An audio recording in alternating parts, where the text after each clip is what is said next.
புத்தி இனிமே என்கிட்ட இல்லை. எப்படி? அது ஒரு விளக்கம் சொன்னார். இப்போ ஒரு வாடகை வீட்டில் இருக்கிறோன்னா, மேத்யூ சன் எடுத்துக்கலாமே. அவர் ஒரு வாடகை வீட்டில் இருக்கிறாரு. வீடு வந்து வேற ஆளுது, ஆனால் வாடகை இவர் இருக்கிறார். இருந்தாலும் அவர் இஷ்டப்படி அவர் இருக்க முடியுமான்னா, ஹவுஸ் ஓனர் என்ன சொல்கிறாரோ அப்படி தான் இருக்க முடியும். அதே போல் இனி நான் இல்லை, எனக்குள்ள யார் இருக்கிறாங்க? கிறிஸ்து இருக்கிறார். அவர் என்ன எப்படி வழி நடத்துகிறாரோ, நான் எப்படி நடக்கணுமோ, எப்படி செய்யணுமோ எல்லாமே அவர் தான். இனிமே நான் கிடையாது. அது அவருடைய உபதேசம். அப்போஸ்தலனாகிய பவுலுடைய உபதேசம் எப்படி இருக்குதுன்னா, இனி என்னுடைய சுய நீதியோ சுய சித்தமோ எதுவுமே என்னுடைய வாழ்க்கையில் எதுவுமே கிடையாது, எல்லாமே கிறிஸ்து தான். அதுதான் உபதேசம். அவருடைய பாடு, அவருடைய அதாவது மரணம், பாடு, அடக்கம், உயிர்த்தெழுதல், இதுதான் உபதேசம். அதிலிருந்து நாம் எதை பெற்றுக்கொண்டோம்? நித்திய ஜீவனை பெற்றுக்கொண்டோம். சுய புத்தியை நாம் விட்டுவிடுவர்களாய் காணப்படணும். ஃபஸ்ட்டு சுயநீதி, உன்னுடைய நீதி அழுக்கான கந்தை. அதனால் நம்மளுடைய சுயநீதி ஒன்றுத்துக்குமே புரோஜனம் இல்லாது அது அப்போஸ்தலர்கள் விட்டுவிட்டதாய் நாம் பார்க்கிறோம். அதே போல் இந்த உலகத்தில் எல்லாமே நம்ம கூட எதுவுமே வரப்போகிறதும் இல்லை. ஆண்டவருக்காக எல்லாவற்றையும் அர்ப்பணித்தவர்களாக, எல்லாவற்றையும் விட்டவர்களாக அவருடைய வாழ்க்கையிலே காணப்பட்டார்கள். நாம் எந்த அளவுக்கு அந்த தியாகத்தில் காணப்படுகிறோம்? நாம் எந்த அளவுக்கு அந்த உபதேசத்திலே நாம் நிலைத்திருக்கிறோம்? என்னதான் கஷ்டம், என்னதான் பாடு வந்தாலும் அதே கஷ்டங்கள் மத்தியிலே, அதே பாடுகள் மத்தியிலே அவர்கள் உறுதியாய் அந்த உபதேசத்தில் என்ன பண்ணாங்க? நிலைத்திருந்தாங்க. ஏன் நிலைத்திருந்தாங்கன்னா, இனி நான் அல்ல, எனக்குள்ளே இருக்கிற கிறிஸ்து தான் காணப்படணும். நான் இனிமேல் வெளிப்படவே கூடாது, நான் வெளிப்படவும் மாட்டேன். அதுதான் உபதேசம், அப்போஸ்தலருடைய உபதேசம். நான் அல்ல ஆண்டு, இனிமேல் எனக்குள்ளே யார் தெரியணும்? நமக்குள்ளே யார் தெரியணும்? கிறிஸ்து தெரியணும். தெரிகிறாரா? மற்றவங்களுக்கு பார்வையில் நமக்குள்ளே கிறிஸ்து தெரிகிறாரா என்பதை நாம் ஆராய்ந்து பார்க்கணும். நாம் இந்த உலகத்தில் இருக்கிறவர்களை பெருசாக எண்ணுகிறோமா? இந்த உலகத்தில் இருக்கிற பதவிகளோ இவை எல்லாவற்றையும் பெருசாக எண்ணுகிறதுனால்தான் சபைகளில் குழப்பம். ஆண்டவராக இயேசு கிறிஸ்து, அதாவது பிலிப்பியரில் சொல்கிறார், எந்த வரைக்கும் அவர் தாழ்த்தினார்? சிலுவையின் மரணபரியந்தம் அவரை தாழ்த்தினார். அங்கே பிரச்சனை ஒரு மனம் வராது. ஏன் வராதுன்னா, ஆண்டவர் அவர் நமக்குள்ளே இருக்கும்போது நம்மளும் தாழ்த்தணும். தாழ்த்தினா அங்கே பிரச்சனை வராது. சுயநீதி, பெருமை அங்கே காணப்படும் போது கண்டிப்பாக அங்கே பிரச்சனை காணப்படும். அதனால் நாம் சுயநீதியை விட்டவர்களாக கிறிஸ்துவை பற்றும் விசுவாசத்தினாலே வருகிற விசுவாசமும் தேவனால் உண்டாயிருக்கிறதுமான நீதியை உடையவனாய் இருந்து கிறிஸ்துவுக்குள் இருக்கிறேன் என்று காணப்படும்படிக்கு. நாம் கிறிஸ்துக்குள் இருக்கிறோமா? கிறிஸ்து நமக்குள்ளே இருக்கிறாரா? நமக்குள்ளே மற்றவர்களுக்கு யார் நம்மளை பார்க்குறாங்களா, கிறிஸ்துவை பார்க்குறாங்களா என்பதை நாம் ஆராய்ந்து பார்க்கணும். நம்மளுடைய சுயநீதியை விட்டுவிடணும். இந்த உலகத்தில் இருக்கிற எல்லா காரியங்களையும் நஷ்டம் என்று எண்ணப்படணும். நாம் அதை செய்கிறோமா என்பதை நாம் ஆராய்ந்து பார்க்கணும். 1 தீமோத்தேயு 1:15-16 வாசிங்க.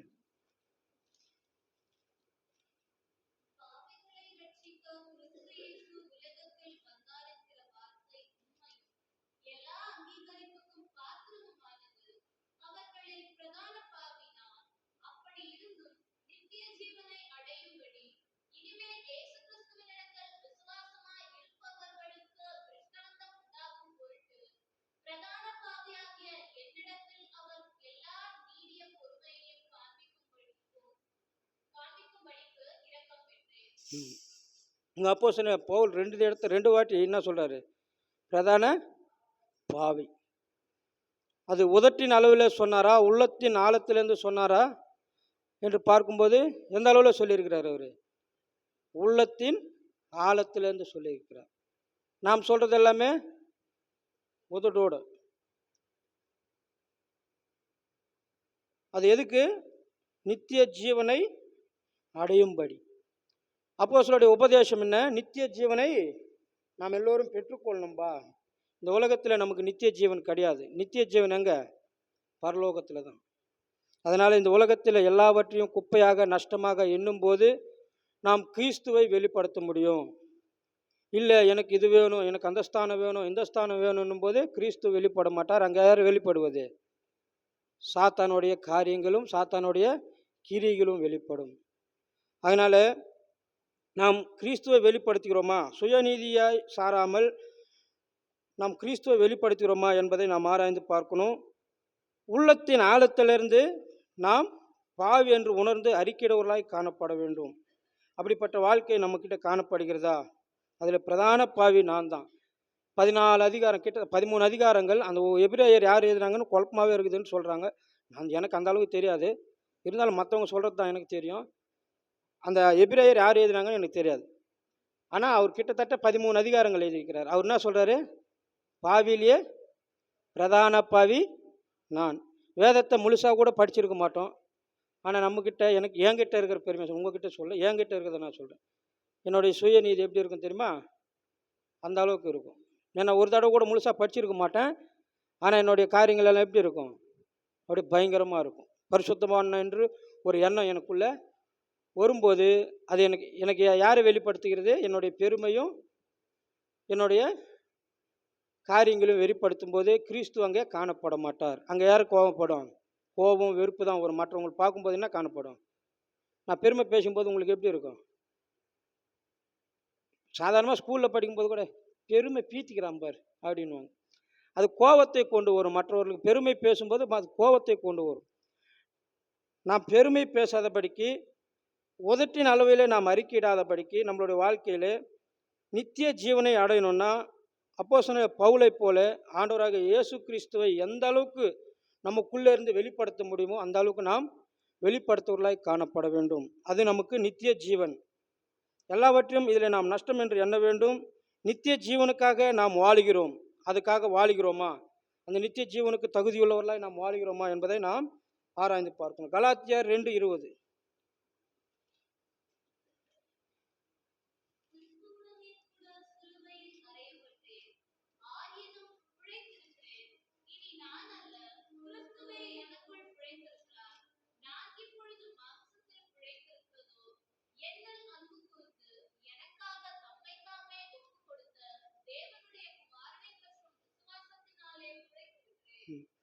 இப்போ பிழைத்திருக்கிறது யாருனால பிழைத்திருக்கிறேன்? கிறிஸ்துனாலே பிழைத்திருக்கிறேன். தேவனுடைய குமாரனாகிய கிறிஸ்துனாலே நான் பிழைத்திருக்கிறேன். நான் எங்கே அறையப்பட்டுக்கிறேன்? இப்போ சிலுவையில். அதனால் என்னுடைய சுய சித்தமோ சுய காரியங்களோ நான் செய்ய முடியாது. கிறிஸ்து எனக்குள் இருக்கிறதுனாலே நான் பிழைத்திருக்கிறேன். இல்லைன்னா நான் எப்பயோ மரணத்தில் அகப்பட்டு இருப்பேன். இந்த நித்திய ஜீவனுக்கு பாத்திரனாய் நாம் காணப்படணும்னா கிறிஸ்துவின் மூலமாக நாம் பிழைத்திருக்கிறோமா? இல்லை உலக பிரகாரமான காரியங்களிலே மரித்திருக்கிறோமா? அக்கிரமங்கள்னாலும் பாவங்கள்னாலும் மரித்தவங்களை உயிர்ப்பெழுத்தார். அந்த உயிர்த்தெழுதல் வல்லமையில் நாம் இருக்கிறோமா? இல்லை அந்த அக்கிரமங்களாலும் பாவத்தினாலும் மரித்து இன்னும் காணப்பட்டு இருக்கிறோமா என்பதை நாம் ஆராய்ந்து பார்க்கணும். இனி நான் அல்ல, கிறிஸ்துவே எனக்குள் பிழைத்திருக்கிறார். எனக்குள்ள கிறிஸ்து இருக்கிறாரா? மற்றவர்களுக்கு தெரிகிறாரா? அப்போஸ்தலன் பவுல் தெரியப்படுத்துகிறது போல நாம் தெரியப்படுத்துகிறோமா? எல்லாருக்கும் எல்லாமாக மாறினேன் அப்படின்றார். கிறிஸ்து எவ்விதமாக மனுஷனுக்காக மாறினாரோ அப்போஸ்தலன் பவுல் கூட எவ்விதமாக மாறிட்டார்? பலவீனனுக்கு பலவீனனாக, பலனுள்ளவனுக்கு பலனுள்ளவனாக, படிப்பில்லாதவனுக்கு படிப்பில்லாதவனை போல மாறினார். ஒரு பிச்சைக்காரனா இருந்தால் பிச்சைக்காரன் போல மாறி இருக்கலாம். அவங்க எப்படி இருந்தாங்களோ அந்த மாதிரி மாறி உபதேசம் பண்ணினார். ஆனால் கொஞ்சம் அவங்க அருவருப்பாக இருந்தால் அவங்க பக்கத்தில் போகிறதுக்கே நாம் யோசனை பண்ணிக்கிறோம். அப்போ நாம் எதை உபதேசிக்கிறோம்? அன்பு இல்லாமல் எதையுமே நாம் செய்ய முடியாது. அந்த அன்பு இல்லாமல் எதையுமே நாம் செய்ய முடியாது. கிறிஸ்து எனக்குள் பிழைத்திருக்கிறார், இனி நான் அல்ல. இந்த அனுபவத்துக்குள்ளே நாம் வர வேண்டும். அதனால் இந்த அனுபவத்தில் நாம் காணப்படுகிறோமா என்பதை நாம் ஆராய்ந்து பார்க்கணும். ஆண்டவராக இயேசு கிறிஸ்து சொல்கிறாரு ஒரு இடத்துல, யோவான் சுவிசேஷம் 8ஆம் அதிகாரம்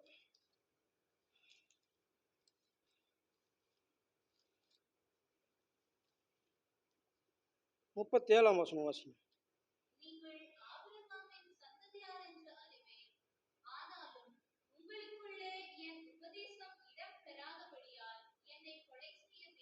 ம்.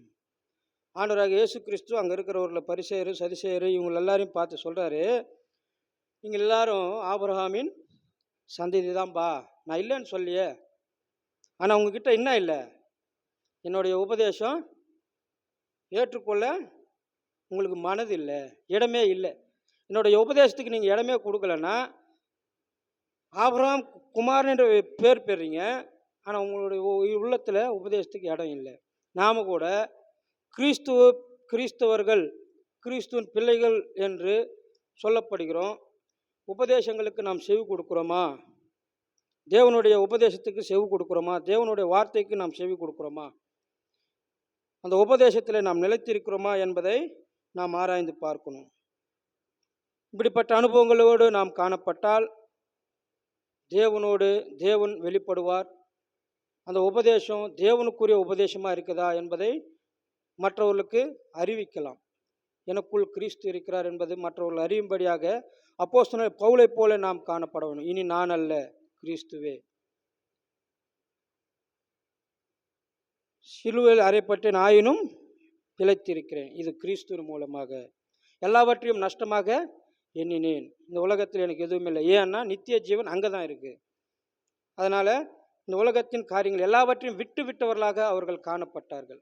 இந்த உலகத்தில் அவர்கள் எதை சம்பாதித்தார்கள் என்றால் என்ன சம்பாதித்தாங்க? ஆத்துமாக்களையும் தேவனுடைய அன்பை மாத்திரம்தான் சம்பாதித்தாங்க. சொத்து பங்களா வீடெல்லாம் சேர்த்து வைக்கவே இல்லை. அவங்களுடைய உபதேசமே அதுதான். அதனால தான் அங்கே பிரச்சனைகள் இல்லை. அவர்கள் உபதேசிக்க அநேகர் சொத்துக்களை விற்று அவர்களுடைய பாதங்களில் வைத்தார்கள். ஏன்னா இந்த உலகத்தில் ஒன்றுமே இல்லை, அந்த அளவுக்கு அவர்கள் உபதேசித்தார்கள். இப்போ இருக்கிறவங்க என்ன பண்ணுறாங்க? எல்லாத்தையும் வியாபாரமாக்கி சம்பாதமாக மாற்றிக்கொள்கிறார்கள். ஆண்டவருடைய வார்த்தைகளை இப்போ சம்பாதியமாக மாற்றிக்கொள்கிறார்கள். அவர்கள் அர்ப்பணித்து ஊழியம் செய்தார்கள். இப்போ இருக்கிறவங்க சம்பாதிக்கிறதுக்குன்னே ஊழியம் செய்கிறார்கள். அப்படிப்பட்ட காரியங்கள் காணப்படும் போது அங்கே குழப்பங்கள், சண்டைகள், சஞ்சரவுகள் காணப்படும். அந்த இடத்துல நிலை நிற்க முடியாது. தேவனுடைய உபதேசம் நமக்குள்ளே இருக்குதா என்பதை நாம் ஆராய்ந்து பார்ப்போம். ரெண்டாவது, 1 யோவான் அவர்கள் ஐக்கியத்திலே இருந்தார்கள். எங்கே இருந்தாங்க?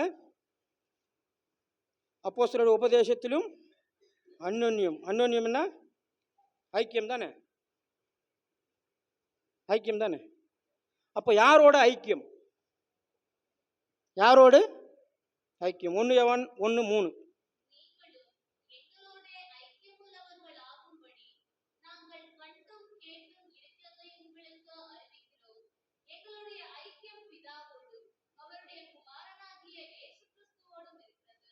இவங்க ஐக்கியம் யாரோட இருக்குது? பிதாவோடும் அவருடைய குமாரனாகிய இயேசு கிறிஸ்துவோடும். யார் சொல்றது? இது யோவானாகிய அப்போஸ்தலனாகிய யோவான் சொல்றாரு, நான் கண்டதும் நான் உங்களுக்கு சொல்லுகிறேன். என்னுடைய ஐக்கியம், எங்களுடைய ஐக்கியம் பிதாவோடும் அவருடைய குமாரனோடும் இருக்கிறது. அவங்களோடு நாங்கள் ஐக்கியப்பட்டு இருக்கும்போது இந்த உலகத்தில் எதுவுமே எங்களுக்கு தேவையில்லை. இந்த உலகத்தோடு ஐக்கியப்பட்டு இருக்கும்போது தான் வீணான காரியங்கள், வீணான சிந்தனைகள் வரும். பிதாவோடும் குமாரனோடும் ஐக்கியப்பட்டு இருந்தால், அப்போ அங்கே முன்னாடி ஒன்று சொல்கிறாங்க, நீங்களும் எங்களோடு ஐக்கியமுள்ளவர்களாகும்படி. அப்போ கிறிஸ்துக்குள், பிதாவுக்குள்ளும் குமாரனுக்குள்ளும் நாம் ஐக்கியமாக இருக்கும்போது மற்றவருக்குள்ளே நாம் ஐக்கியமாக இருக்க முடியும். குமாரனிலும் பிதாவிலும் நாம் ஐக்கியமாக இல்லைன்னா மற்றவங்க கூட நாம் ஐக்கியமாக இருக்க முடியாது. இதை நாம் சிந்தித்து செயல்பட ஆண்டவர் நமக்கு உதவி செய்வார். இவங்க 2 பேரோட நாம் ஐக்கியமாக இருந்தோம்னா மற்றவர்களோட கூட நாம் ஐக்கியமாக காணப்பட முடியும். ஆனால் அவங்க கூட ஐக்கியமாக இல்லைன்னா மற்றவங்க பார்க்கவங்க கூட ஐக்கியமாக இருக்க முடியுமானா முடியாது, கண்டிப்பாக முடியாது. இது உண்மை. இந்த ஐக்கியத்தில் நாம் இருக்கிறோமா என்பதை நாம் ஆராய்ந்து பார்க்கணும். 1 கொரிந்தியர் 1:9.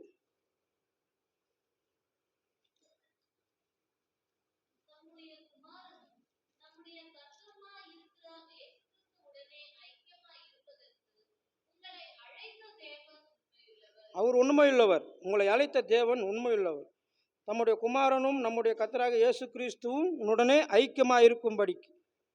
அவரோட ஐக்கியமாக இருக்க தான் நம்மளை அழைத்தார் ஆண்டவர். அவர்களோட ஐக்கியமாக இருக்கும்போது ஆண்டவர் யார் கூட ஐக்கியம் இல்லாத இருந்தாரா? அப்போஸ்தலர்கள் யார் கூட ஐக்கியம் இல்லாமல் இருந்தார்களா? இல்லை, யாவரோடும் ஐக்கியமாய் காணப்பட்டார்கள். அது எப்படி முடிந்ததுன்னா, அவர்கள் இல்லை, கிறிஸ்துவ அவருக்குள்ளே வெளிப்பட்டார் அப்படி என்று நாம் வேதத்தில் வாசிக்கிறோம். இப்படிப்பட்ட ஆலோசனையில், இப்படிப்பட்ட ஐக்கியத்தில் நாம் இருக்கிறோமா? அப்படி இருந்தால் தான் நிலைத்து இருக்க முடியும். அப்படிப்பட்ட நிலையிலே நாம் காணப்படுகிறோமா என்பதை நாம் ஆராய்ந்து பார்க்க வேண்டும். யோபு ஒரு இடத்துல சொல்றாரு, யோபு 14ஆம் அதிகாரம்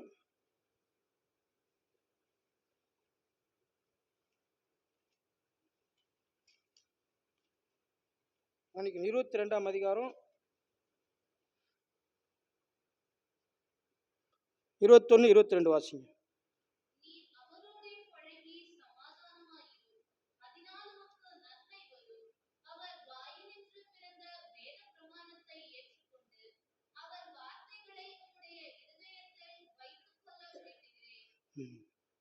நீர் அவரோட பழகி சமாதானமாய் இரும், அதனால உமக்கு என்ன வரும்?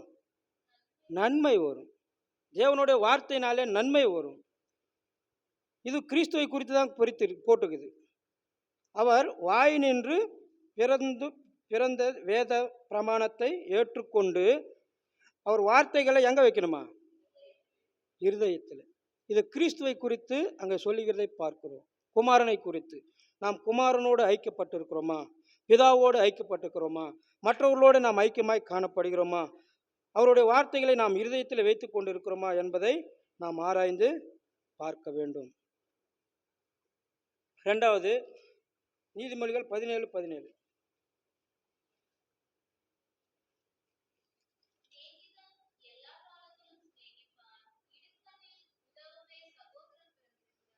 சிநேகிதன் எல்லா காலத்திலும் சிநேகிப்பான்.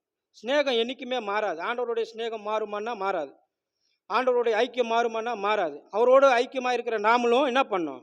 எப்பவுமே ஐக்கியமாக காணப்பட வேண்டும். சிநேகிதன் எதுக்கு இருக்கிறான்? உதவவே இருந்திருக்கிறான். நம்ம ஆண்டவர் என்ன சொல்றார்? ஆபிரகாமை பார்த்து என் சிநேகிதனே என்றார். அப்போ உன்னுடைய தேவை என்ன?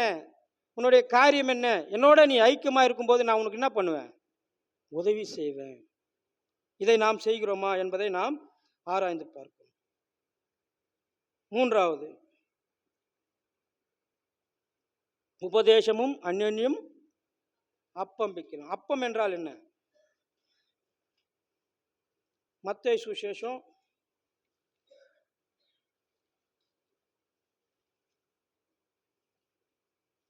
26:26.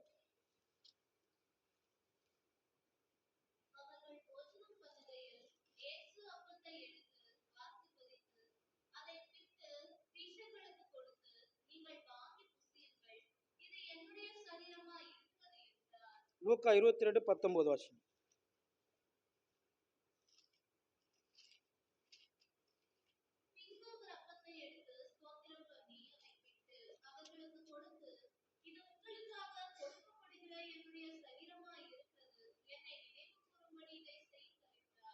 என்ன நினைவு கூறணும்? அவருடைய பாடு, அவருடைய மரணம், இதை அப்போஸ்தலர்கள் நினைவு கூர்ந்தே வந்தார்கள். அதை பிற்குறதுக்கு ஒரு தகுதி வேணும். இந்த தகுதியோடு பங்கு பெற வேண்டும் என்று சொல்லி தான் பக்சிங்காங்களுக்கு இந்த தரிசனம் கொடுத்து, இந்த அடிப்படையிலே வாரம் வாரம், இது எல்லா சபைகளும் எப்படி நம்மளுக்கு தெரியாது, ஆனால் நம்மளுடைய ஐக்கியத்தில் எப்படி இருக்குது? வாரம் வாரமாக பிக்கப்படுகிறது. அந்த நாளில் டெய்லி பிச்சாங்க. அந்த நாட்களில் டெய்லி பிச்சாங்க. இந்த நாளில் சமயம் நமக்கு நேரம் இல்லாதனால என்ன பண்ணிட்டாங்க? இதை வாரத்துக்கு ஒரு முறையாக மாற்றினார்கள். ஆனாலும் அந்த உபதேசத்தில் அவருடைய சரீரத்தை பிற்கிற நாம் அவருக்கு எதுக்காக கொடுத்தாரு? அவர் யாருக்காக கொடுத்தாரு? நமக்காக. அதில் தான் சொல்றது, யோவான் சுவிசேஷம் 6:31-32 என்ன படிக்கிறோம்? யோவான் சுவிசேஷம் 6:31.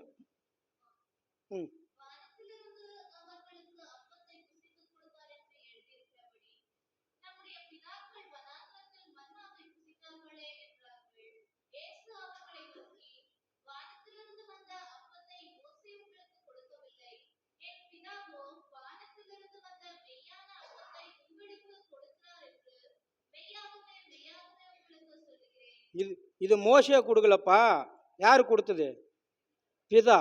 யார் மூலியமா கொடுத்தாரு? குமாரன் மூலியமாக உங்களுக்கு நான் வந்தேன். பிதா என்னை அனுப்பினார். என்னோட கூட ஐக்கியமாக இருக்கணும்னா இதில் என்ன பண்ணணும்? நீங்கள் என் சரீரத்தில் பங்கு பெறணும். என் சரீரத்தில் நீங்கள் பங்கு பெறணும்னா உங்களோட வாழ்க்கையில் என்ன இருக்கணும்? உபதேசத்தில் நிலைத்திருக்கணும், அந்யோன்யத்தில் ஐக்கியத்தில் நிலைத்திருக்கணும். தகுதியோடு என்னுடைய சரீரத்தில் நீங்கள் பங்கு பெறணும்பா, உங்களுக்காக பிற்க கொடுத்த இந்த சரீரத்தை இதை நினைவு கூறும்படி இதை செய்யுங்கள் அப்படின்றார். ஆனால் நம்ம செய்கிறது என்ன? அதை நினைவு கூர்ந்து செய்கிறோமா? தகுதியோடு செய்கிறோமா? உண்மையோடு செய்கிறோமா என்பதை நாம் ஆராய்ந்து பார்க்கணும். கடைசியாக ஜெபம். ஆண்டவர் சொல்லி கொடுக்குற ஜெபம் என்ன ஜெபம்? லூக்கா 11:1 ஆண்டவர் ஜெபம். லூக்கா 11:1.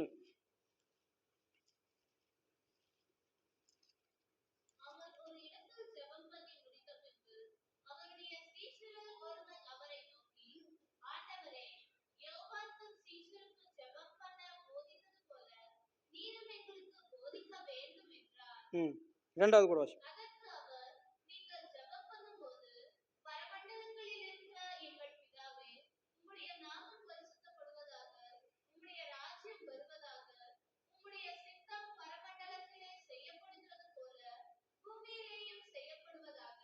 இங்கே ஒன்று பார்க்குறோம். ஆண்டவர் ஜெபம் கற்றுக் கொடுக்குறாரு. பரம மண்டங்களில் இருக்கிற எங்கள் பிதாவே. பிதாவே அப்படின்னா அவர் நமக்கு யாராக இருக்கிறாரு? தகப்பனாகிறாரு. அந்த குமாரன் ஸ்தானத்திலே நாம் இருக்கிறோமா? அந்த குமாரனுடைய ஸ்தானத்திலே நாம் காணப்படுகிறோமா? பிதாவே, பரம மண்டங்களில் இருக்கிற எங்கள் பிதாவே, உம்முடைய நாமம் பரிசுத்தப்படுவதாக. அவருடைய நாமம் பரிசுத்தப்படுவதாக என்று சொல்ல நம்மளுடைய நாவு தகுதியாக இருக்குதா? நம்மளுடைய வாழ்க்கை தகுதியாக இருக்குதா? எவ்விதமாய் நாம் காணப்படுகிறோம் என்பதை நாம் சிந்தித்து பார்க்கணும். பரலோகத்திலே உம்முடைய சித்தம் செய்கிற மாதிரி இந்த பூமியில் கூட செய்யணும். அப்படி செய்யணும்னா நாம் என்ன பண்ணணும்? உபதேசத்தில் நிலைத்து இருக்கணும், அந்யோன்யத்தில் நிலைத்து இருக்கணும், அப்பம்பிக்கத்தில் உறுதியாக இருக்கணும், ஜெபம் பண்ணுறதுலையும் உறுதியாக இருக்கணும். இவெல்லாம் செய்யணும்னா பிதாவோடும் குமாரனோடும் ஐக்கியமாக இருக்கணும். பிதாவோடும் குமாரனோடும் ஐக்கியமாக இருக்கும்போது மற்றவர்களோடு நாம் ஐக்கியமாக இருப்போம். அப்போ ஆண்டவருடைய நாமம் பரிசுத்தப்படும். யாரோடுமே ஐக்கியமாக இல்லாமல் ஆண்டவரே உம்முடைய நாமம் பரிசுத்தமாகட்டும் அப்படின்னு ஆகுமா? ஆகாது. அப்போ அந்த ஜெபம் கேட்கப்படுமா? கேட்கப்படாது. ஆண்டவர் இன்னொரு வார்த்தை சொல்கிறார். யோவான் சுவிசேஷம் 8:29.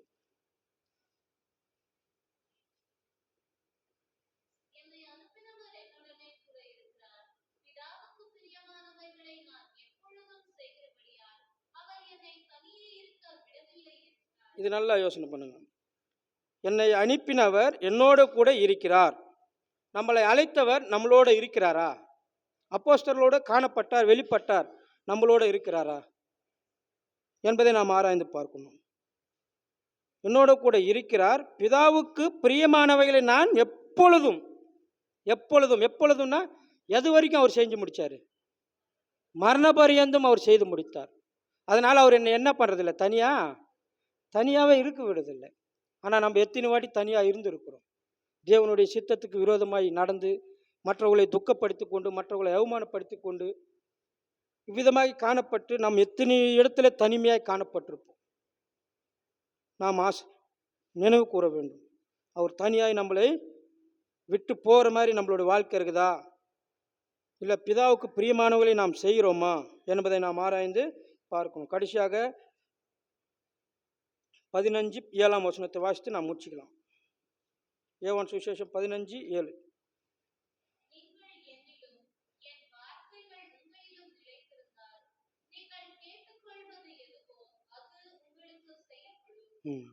நீங்கள் என்னிலும் என் வார்த்தை உங்களிலும் நிலைத்திருந்தால் நீங்கள் கேட்டுக்கொள்வது எதுவோ அது உங்களுக்கு செய்யப்படும்.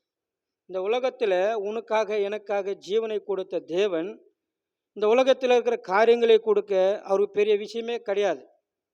சில பேருக்கு கொடுப்பார், சில பேருக்கு கொடுக்க மாட்டார். அதனால் கொடுத்தவங்களை பார்த்து நாம் என்ன பண்ணக்கூடாது?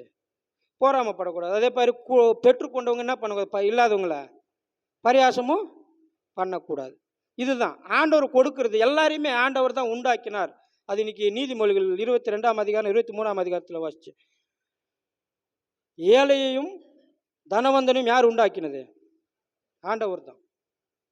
அதனால எல்லாருமே ஆண்டவருடைய பார்வையில் எப்படி சமமானவங்க தான். அதுதான் பக்சிங் அங்கிள் ஒரு புக்கில் பின்னாடி அட்டையில் எழுதி வச்சிருப்பார். எல்லோருமே தேவையானவர்கள், எல்லோருமே சமானமானவர்கள், ஒருவருக்கு ஒருவர் எப்பயுமே தேவை. நான் நிறைய வாட்டி யாரையும் ஹெல்ப்பு கேட்கக்கூடாதுன்னு நினைப்பேன். ஆனால் அந்த சூழ்நிலைகள் வரும்போது கண்டிப்பாக ஹெல்ப்பு தேவைப்படும். அதனால் நம்ம யாரையுமே சரி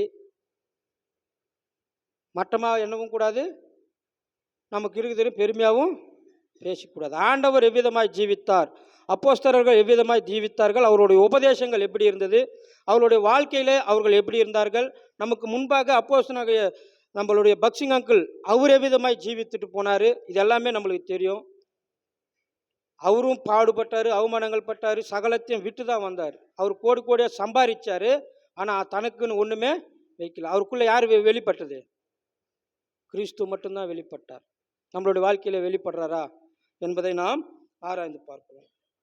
நீங்கள் என்னிலும் என் வார்த்தை உங்களிலும் நிலைத்திருக்கும் போது நீங்கள் கேட்டுக்கொள்வது எதுவோ அது உங்களுக்கு செய்யப்படும். நம்மளுக்கு வாழ்க்கையில் தேவையானது என்ன? நம்மளுடைய வாழ்க்கையில் நமக்கு தேவையானது என்ன?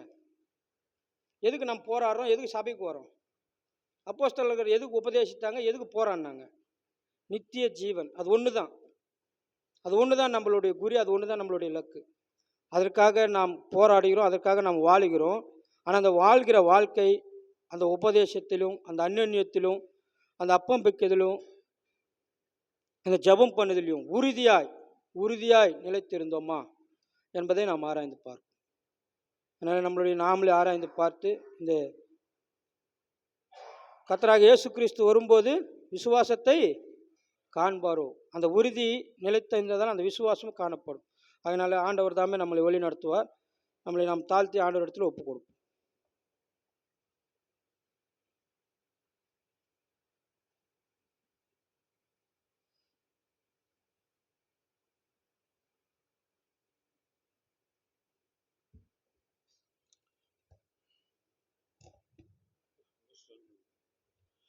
கேட்ட கர்த்தருடைய வார்த்தையின்படி நாம் ஜெபிப்போம். அப்போஸ்தலர் 2ஆம் அதிகாரம் 42வது வசனம் சேர்ந்து வாசிக்கலாம். அவர்கள் அப்போஸ்தலருடைய உபதேசத்திலும் அந்யோன்யத்திலும் அற்பம் பிக்குதலிலும் ஜெபம் பண்ணுதலிலும் உறுதியாய் தரித்திருந்தார்கள். இங்கிலீஷ்ல ஒருத்தர் வாசிங்க.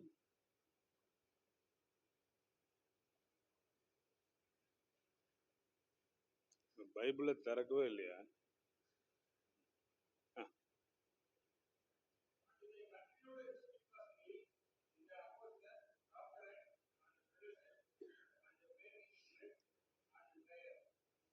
இங்க